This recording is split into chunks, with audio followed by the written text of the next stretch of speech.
ये यहाँ पे ये मिसाल खड़ी कर रहे हैं, गुंडे गद्दार मवाली ये सेक्सुअली हरास करेंगे, वुमेन को मोलेस्ट करेंगे, हम बर्दाश्त करेंगे। और इसी चीज को लेकर अम्बेडकर से क्यों नफरत है? क्योंकि अम्बेडकर हमें वो राइट देता है ये बात करने की, अम्बेडकर हमें राइट देता है सवाल करने के लिए। धाराओं का गलत इस्तेमाल करना आज कोर्ट के अंदर क्यों बोलती बंद हो गई थी इन्हीं पुलिस वालों की, वो वकील साहब आपको अच्छे से बताएंगे। क्योंकि भाई साहब झूठ के सर पैर नहीं होते। झूठ वेलफेयर दोबारा हमारे पास आए तो उन्होंने हमें बताया ये बात कि हाँ मैं तो अभी मिल के आया उनसे आप मिल सकते हो। यहाँ पे आरएसएस के जो लोग हैं उनसे आप मिल सकते हो, आप हमसे नहीं मिल सकते। एक्ट में section 3 subsection 1 subsection RSUTV section 3 subsection 2 subsection 5A of SC/ST PO Act as well as read with section IPC 195A and 253A of IPC। ये इतनी सारी धाराएं लगती हैं बाबा साहब की फोटो के साथ। अब ये किसने फाड़ा है उसके बारे में ये जानकारी देंगे क्योंकि ये पता करके आए। आप बताइए डॉक्टर रितु। सुना अभी वहाँ पे जब हमने हल्ला गुल्ला किया तो वहाँ पे आवाज आई इन्हीं में से जो पुलिस की वर्दी में से ही है कि वाइस चांसलर के इशारे पे हुआ है, वाइस चांसलर आए थे फाड़ने के लिए। तो हमने कहा वाइस चांसलर आए थे कि कहते हाँ वो खुद आए थे। तो फिर हमने कहा किससे पूछा आपने, किसने बताया? करे हमें नहीं पता, फिर मुंह फेर लिया। तो ये हरकत है इनकी। आपका सीधा आरोप है कि वाइस चांसलर के इशारे पर इन लोगों ने फाड़ा है। सर अगर भगवे झंडे लग सकते हैं यहाँ पे राम जी को इनवाइट करने के लिए, आप देखें वो होर्डिंग्स लगी हैं, हमारे बैनर्स क्यों नहीं है? 144 खाली हमारे लिए है। बाबा साहब की प्रतिमा यहाँ नहीं हो। बाबा साहब से इतनी नफरत है इन लोगों को, कौन फाड़ेगा? ऐसी पर्सनालिटी की जो समानता, एकता, भाईचारा, बंधुता की बात करता है उसी से नफरत है। क्योंकि आपको एक राष्ट्र की बात करनी है। कल विश्व हिंदू परिषद वाले 7 वाली बिल्डिंग में प्रोग्राम कर रहे थे, वो लोग कर सकते हैं, हम लोग नहीं कर सकते। आप देखिए ना प्लीज, आप पूरे कैमरा में रिकॉर्ड करके दिखाइए। हमारे जब यहाँ पे जय भीम के झंडे लगे होते छोटे छोटे, उनको कैसे उखाड़ के फेंका, तो बाकी होर्डिंग्स, बाकी बैनर्स कैसे लग सकते हैं? आप कैसे प्रूफ करोगे कि वाइस चांसलर के इशारे पे फाड़ा गया है? बिल्कुल, आप एक तो प्रूफ, वो रहा कैमरा, वो दोनों रहे कैमरा, वो जो एक्यूज पकड़ा गया वो बताएंगे और ये पुलिस वाले बताएंगे जिन्होंने हमें ये चीज बताई है कि हाँ ये वाइस चांसलर के इशारे पे होता। मैंने पूछा वाइस चांसलर ने फाड़ी, किसने फाड़ी? हाँ वो खुद आए थे। हमने कहा किसने? आपके पास प्रूफ है इस चीज का? क्या हमें नहीं पता, वो बात करना हमसे बंद करके। तो इसका मतलब इनको पता है, इनको बताया गया था यहाँ पे। सर इनकी इतनी, या तो इनकी इतनी हिम्मत है, वो कैमरा से पता चल जाएगा ना सर सारी चीजें। हमने तो उस दिन आपके सामने फोटो लगाई थी, उसकी तो सारा प्रूफ हमारे पास है, सारी रिकॉर्डिंग्स हमारे पास है, हमारे पास सारा सबूत है। अभी साथी आशुतोष बताएंगे। अभी भी वहाँ पर अभी भी फोटो के फटे हुए फोटो के थोड़े से वहाँ पर अंश हैं। बिल्कुल अंश हैं, आपको हम जूम करके दिखा भी देते हैं। नहीं आप बताओ, आपने 112 पे कॉल करा अभी हमने। 112 पे कॉल किया, क्या कह रही है पुलिस? 112 पे कॉल किया, अभी रिस्पॉन्स नहीं आया है। देखो बात हो गई है कि हम अभी आ रहे हैं और लोकेशन बता दिए। उस दिन हम सबके सामने अनाउंस करके बाबा साहब अम्बेडकर की फोटो लगा गए थे। इन्होंने जानबूझ के ये काम कल वाइस चांसलर कहने पे किया गया है कि जानबूझ के बाबा साहब अम्बेडकर की फोटो फाड़ दी गई।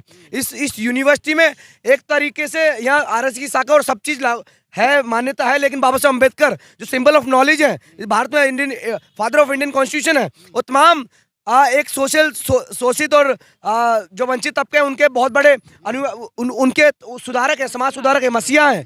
तो उनको उनकी फोटो फाड़ देना, ये आइडिया ऑफ नॉलेज किसकी है? अम्बेडकर साहब की है ना। उनकी फोटो यूनिवर्सिटी हटा देना, ये कैसी यूनिवर्सिटी हो गई है? कैसी यूनिवर्सिटी हो गई है? आप आशुतोष हैं, छात्र नेता हैं। लेकिन मैं इससे पहले एक बात बोलना चाहती हूँ सारे मीडिया के साथियों से कि प्लीज अभी थोड़ी देर रुकिएगा और यहाँ पे हमें तो हटाया ना 144 का नोटिस देके, वहाँ पे देखिएगा अभी थोड़ी देर में शाखा लगेगी और आपको रुक के वो कवर करना पड़ेगा। वो हमने कई बार दिखाया है, इसी के साथ आपको लगाना पड़ेगा कि आज हमारी, आपने कल देखा क्या दुर्दशा करी थी पुलिस वालों ने, सब वीसी ने, वाइस चांसलर ने अपने गुंडे भेज के। अब आप उस तरफ देख लीजिएगा, लॉ फैकल्टी की तरफ जाएंगे, पुराना इस तरफ ओल्ड लॉ फैक, वहां पे देखिए आप कैसे भगवा झंडे लगे हैं। यहाँ पे जाकर देखिए आप न्यू लॉ फैक, उसके बाहर भी भगवा झंडे लगे हुए। हमारा बैनर क्यों नहीं रह सकता? बाबा साहब की फोटो क्यों नहीं रह सकती? ऐसा क्या बड़ा अपराध किया हमने? और बाबा साहब की फोटो फाड़ना इतना बड़ा क्राइम, और ये अपमान अब नहीं सहेंगे। उसके लिए ना धरना कर सकते। अब पहले शुद्धिकरण करो, फिर बाबा साहब की फोटो फाड़ो, फिर हमें लाठियां मारो। इसीलिए पैदा हुए हैं क्या हम? इसीलिए सारी चीजें देखेंगे क्या हम संविधान को बचाने की बात करते हैं, लठ खाओगे। अगर एक हिंदू राष्ट्र की बनाने की बात करते हो आप तो सब अच्छा है, हिंदू राष्ट्र बनना चाहिए। यूनिवर्सिटी को भगवाकरण कर दो। यूनिवर्सिटी सेकुलर है कि नहीं है? ये इन्होंने उसका खत्म कर दिया सब कुछ। हम नहीं झेलेंगे, हम नहीं होने देंगे। हमारी नस्लें कहाँ जाएंगी? इनके तो बच्चे आके पढ़ेंगे, पढ़ के विदेश जाएंगे, हमारे बच्चे क्या गटर में जाएंगे दोबारा? इसलिए हम यहाँ पे बैठे, खा लेंगे लाठी, सब चलेगा अपने शरीर पे, लेकिन अपनी आने वाली नस्लों के लिए ये रास्ते ऐसे नहीं छोड़ के जाएंगे। हम यहीं रहेंगे, यहीं गाड़ेंगे झंडा। और झंडा कौन से लोग हैं जिनको बाबा साहब से इतनी नफरत है कि फोटो से भी उनको घृणा है, फोटो तक फाड़ दी? चांसलर, ये जो जिनके अंदर खाकी के अंदर भगवा, ये पुलिस वाले, रजिस्ट्रार सविता रॉय जो एक रणवीर सेना की सबसे बड़ी गैंगस्टर है, उसको, फिर अब रजनी अब्बी, ये सब लोग इसीलिए तो बैठ। रजिस्ट्रार के बारे में तो कहा जा रहा है, सोशल मीडिया पे खबर है कि कल आपको बुला करके नौकरी ऑफर की है उन्होंने। सोशल मीडिया पे खबर है, बहुत अच्छी बात है। हम लोग क्या करते हैं ना, ये आप पर्सनालिटी देख रहे हैं साथ खड़े होके, इसीलिए हम लोग फेयर एंड जस्ट चीजों में बिलीव करते हैं। इसीलिए जब हम अंदर गए, हमने बाहर दरवाजे से ही वीडियो रिकॉर्डिंग स्टार्ट करी थी। और आपको हम बताएंगे कि हमने कल प्रेस कॉन्फ्रेंस करनी थी, लेकिन प्राचा साहब की थोड़ी तबीयत ढीली है, तो आज कोर्ट में भी हेयरिंग थी, पूरी टीम वहां से आ रही है, हमारे पास पूरी वीडियो रिकॉर्डिंग है, हम कितना डेलीगेशन यहाँ से गया था और हम क्या बात करके आए, और डॉक्टर रितु का मुद्दा कहाँ है वहां पे आप देखोगे, डॉक्टर रितु का मुद्दा कौन से नंबर पे है, और आप देखोगे ये सारी चीजें कि नौकरी मांगी, ये सबके लिए न्याय मांगा, ये सबके लिए जिनकी थाली से खाना। ये तो सच्चाई है ना कि कॉलेज प्रशासन की तरफ से आपको नौकरी ऑफर की गई, आप मना करके चले आए? नहीं नहीं, बिल्कुल नहीं, ये कोई कल ऑफर नहीं की गई, बहुत सालों से। कल क्या बात हुई थी वाइस चांसलर के साथ? हमारे पास पूरी वीडियो है, आपको दिखा देंगे। उन्होंने हमें कहा था कि आपके क्या इश्यूज हैं, क्या मुद्दे हैं, हमने उन्हें अपने मुद्दे बताए थे कि इमीडिएट बैकलॉग जो है वो फिल किया जाए, जितना भी बैकलॉग SC ST का है उसका स्पेशल ड्राइव निकाल के, जैसे बाकी यूनिवर्सिटीज कर रही हैं आप करो, और अगर आपके नॉलेज में ये चीज है कि बैकलॉग है और आपने नहीं दिया अभी तक, तो उसका रीजन आप बताएं। और हमारा जो सविता रॉय जो है और रजिस्ट्रार, उसको सस्पेंड अभी तक FIR होने के बावजूद दोनों को क्यों नहीं किया, क्योंकि दोनों पे SC ST एक्ट के अंदर FIR है। अगर आपने नहीं किया तो उसका रीजन दीजिए, और आप कब कर रहे हैं ये बताइए, क्योंकि उसके ऊपर चार्जशीट भी जमा हो गया क्रिमिनल के ऊपर, क्रिमिनल चार्जेस होने के बावजूद डॉक्टर सविता रॉय बाहर गई विदेश में, क्या ये आपके नॉलेज में था? क्या वो किसी ऑफिशियल काम से बाहर गई थी? क्या ये आपके नॉलेज में? अगर नहीं है तो इसका रीजन दीजिए। फिर उसके बाद ऐसे ऐसे फैकल्टीज की रामजस कॉलेज में अपॉइंटमेंट्स हुई हैं, और बाकी कॉलेज, एक एग्जांपल दे रही हूं मैं, जिनके 4-4 फोर्ज आधार कार्ड हैं, फेक आधार कार्ड, तो क्या ये आपके नॉलेज में है? क्योंकि इनके नॉलेज में था। 2 महीने उनके इंटरव्यू पे स्टे लग गया था, फिर क्लियर कर, इंटरव्यू लेके उनकी नौकरी पे स्टे लग गया था, फिर क्लियर कर दिया था। और उनका जब कॉल रिकॉर्ड्स, बहुत सारी चीजें हमारे ऑफिस में हमारे पास आई हैं, उन लोगों ने हमें अप्रोच किया, तो यहाँ पे मैंने कल क्या कहा था, क्राइटेरिया क्या है दिल्ली यूनिवर्सिटी में आज नौकरी पाने का? या तो ये, या तो वुमेन अगर आप हो तो आपको अपने साथ समझौता करना पड़ेगा।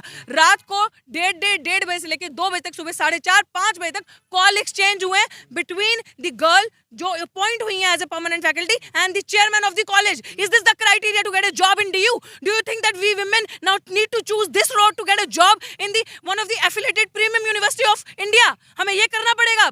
ये यहाँ पे ये मिसाल खड़ी कर रहे हैं, गुंडे, गद्दार, मवाली, ये सेक्सुअली हैरास करेंगे, वुमेन को मोलेस्ट करेंगे, हम बर्दाश्त करेंगे। और इसी चीज को लेकर अम्बेडकर से क्यों नफरत है? क्योंकि अम्बेडकर हमें वो राइट देता है ये बात करने की, अम्बेडकर हमें राइट देता है सवाल करने के लिए।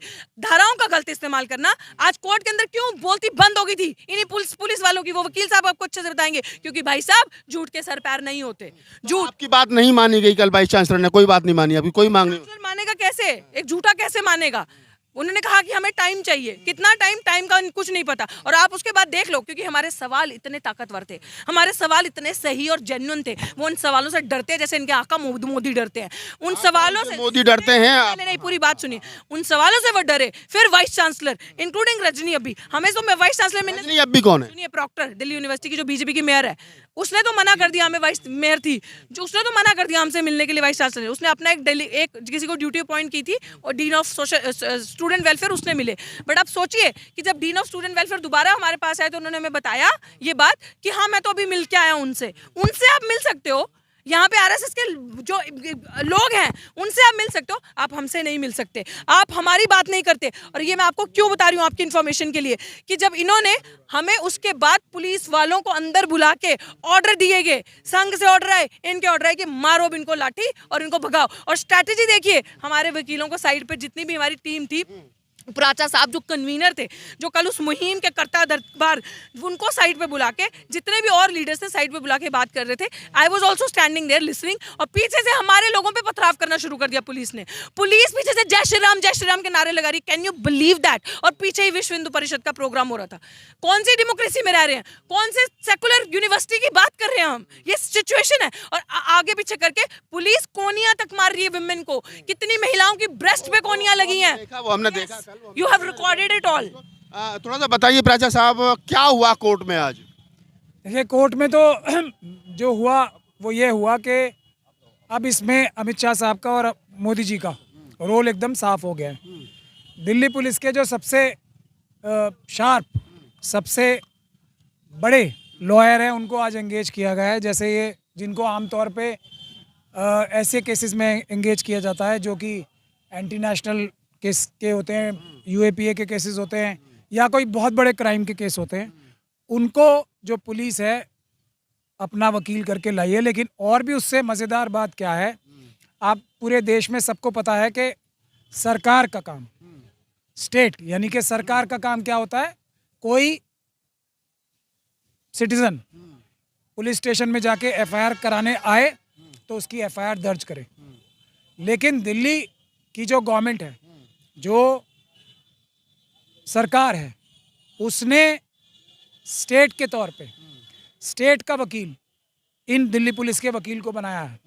वो एडिशनल पब्लिक प्रोसिक्यूटर भी हैं।